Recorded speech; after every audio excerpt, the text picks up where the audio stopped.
Ukraine के Odesa में रूस की जबरदार स्ट्राइक हुई है। ओडेसा शहर में रूस ने स्ट्राइक की है। रूस ने यूक्रेन के नेवी बेस को तबाह कर दिया है। तो ओडेसा शहर की तस्वीर हमने आपको पहले भी दिखाई, किस तरह से वहां अटैक किया जा रहा है, लेकिन अब ये जानकारी मिल रही है यूक्रेन ने ओडेसा शहर में यूक्रेन के बेस को, नेवी बेस को तबाह किया है, हमला किया है। ओडेसा शहर की अहमियत बहुत ज्यादा है रूस के लिए, इसको हासिल वो करना चाहता है कीमत पर। और देखिए किस तरह से वहां पर नेवी बेस यूक्रेन का, उस पर अटैक किया है रूस ने, और उसके बाद की ये तस्वीरें हम आपको दिखा रहे हैं। तो ओडेसा शहर ये पोर्ट शहर है, यानी समुद्र के किनारे का शहर है, और यहाँ पर नेवी बेस पर अटैक किया। हमारे साथ मेहमान सभी बने हुए हैं, उनका रुख करते हैं सीधे।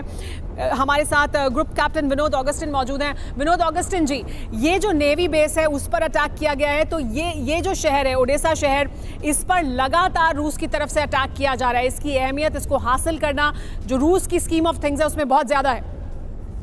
बिल्कुल, देखिए ये ओडेसा शहर जो है ब्लैक सी के सटा हुआ है, और ओडेसा शहर से ही यूक्रेन को एक आउटिंग बाहर जाने को, समुद्री रास्ते जाने को मिलता है। लेकिन तो लाजमी है कि ओडेसा को पहले कट ऑफ करते ही क्या होगा कि जो साजो सामान पानी के रास्ते आ सकता है, और पानी के रास्ते समीरा जी हजारों टन सामान आ सकता है और बहुत जल्दी आ सकता है। तो ये जो पानी के तरफ से जो सामान आएगा, तो ये इसको रोकने का सबसे बड़ा काम ओडेसा को जो होल्ड करने के बाद ही मिलेगा।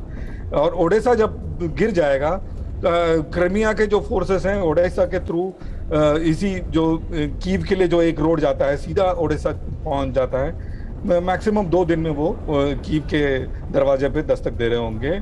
बड़े बड़े फोर्सेस आ सकते हैं, तो इसीलिए ये Odessa as a naval force, as a naval base, इसको लेना इसके अपने अंदर में सबसे बड़ा एक इम्पोर्टेंट काम है। 25 वॉरशिप्स कहा जा रहा है, छोटे बड़े यहाँ पर तैनात हैं, और ऐसे 10 फाइटर जेट्स को अपने आप में लिए हुए वॉरशिप भी यहाँ पर मौजूद है। तो ये ओडिशा के जरिए यहाँ पर पूरी सप्लाई काट देना, बल्कि यहाँ से आगे यूक्रेन में घुसते आगे बढ़ते चले जाने का, तो मुझे लगता है कि ये पूरी तैयारी थी। लेकिन क्या यूक्रेन ये सब होते नहीं देख रहा था, या फिर होते देख रहा था लेकिन वो उसको मालूम था कि इसमें एक हद से ज्यादा कुछ किया नहीं जा सकता? ये भी जरा मैं समझना चाहूंगा। जनरल अरोरा, आपके पास आ रहा हूं। हाँ बिल्कुल, अभी ऐसे है, जब से रशिया ने क्रीमिया पर कब्जा किया है, आप ये समझ लो कि यूक्रेन की क्षमता बाई सी बाहर निकल के कुछ भी करने की खत्म हो गई है।